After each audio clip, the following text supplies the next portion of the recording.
Hello everyone, welcome to my another new blog. অনেক দিন পরে একটা লং ভিডিও আপনাদের সাথে শেয়ার করতে যাচ্ছি।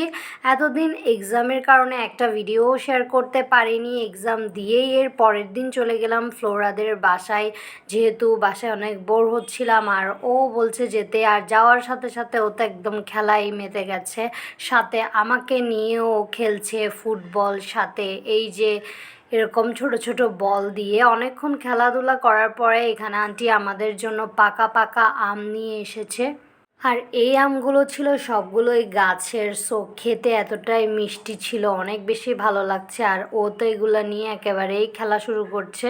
আর আটি হচ্ছে ফ্লোরার খুব বেশি পছন্দের, তাই ও এটা কাউকেই দেয় না, নিজে নিজেই খাচ্ছে অ্যান্ড খুব এনজয় করে এই আমের আটি খাচ্ছে। আমগুলো কিন্তু খুবই মজা, একদম মিষ্টি খেতে।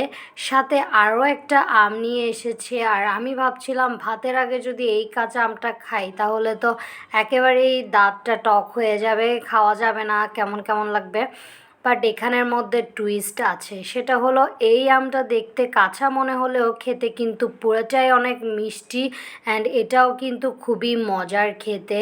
আর এখানে ও যে আটি খাবে না বলে, যেহেতু এটা কাঁচা দেখছে তাই আটি না খাওয়ার জন্য এরকম হাত দিয়ে নাড়াচাড়া করছে। এই তো ঘাটাঘাটির পরে ওরগুলো ভাগ করে নিল। আর আন্টি এখানে একটা মশলা অ্যাড করেছে, এটা দিয়ে এই আমটা খেতে জাস্ট অ্যামেজিং লাগছিল, খুবই মজার। এরপরে আজকে বলেছিলাম শুধু আলু ভর্তা খাবো, তাই এখানে অনেকগুলো আলু সেদ্ধ করা হয়েছে, আমি বসে বসে এগুলোই ছুলছিলাম। এরপর এনে দিল আরেকটা তাল এখানে আমাদেরকে, আমরা দুজনেই মিলে খেলা করছিলাম আর তালটা খেলাম। বেসিক্যালি আমিই খেয়েছি, ও তো খাইনি। দেন হলো মজার পার্ট, অনেক দিন পরে আমি আজকে পাস্তা খাবো অ্যান্ড টানা অনেক দিন বানানো হয়নি একেবারেই।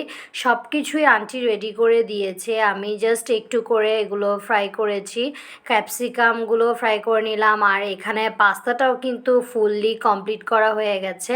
আর আন্টি নাকি আমার পাস্তাই খেতে ইচ্ছে করছে বানানো, তাই পুরো পাস্তাটা আমি বানিয়েছি, সব কিছুই আগে থেকে মেক করে রেখেছিল। আর উপরে চিজ দেওয়া হয়েছে, এই চিজটার কারণে দেখতে যেমন সুন্দর লাগছে খেতেও অনেক বেশি মজার হয়েছে। ভাবছিলাম কখন পাস্তা বানাবো, আর আমার যেহেতু পাস্তা অনেক বেশি পছন্দের তাই আমি কোথাও গেলেই শুধু পাস্তা খেতে চাই, সাথে বাসায়ও বানাই।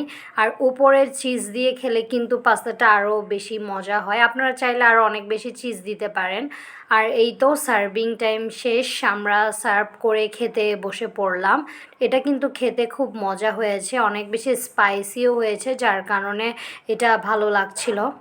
এটাই হলো আমার এক্সামের নেক্সট দিনের একটা ব্লগ। সামনে আরও নতুন নতুন ভিডিও নিয়ে আপনাদের সাথে আসবো। আর আজকের ব্লগটা কেমন লাগলো জানাতে ভুলবেন না কিন্তু কমেন্টে। Thank you.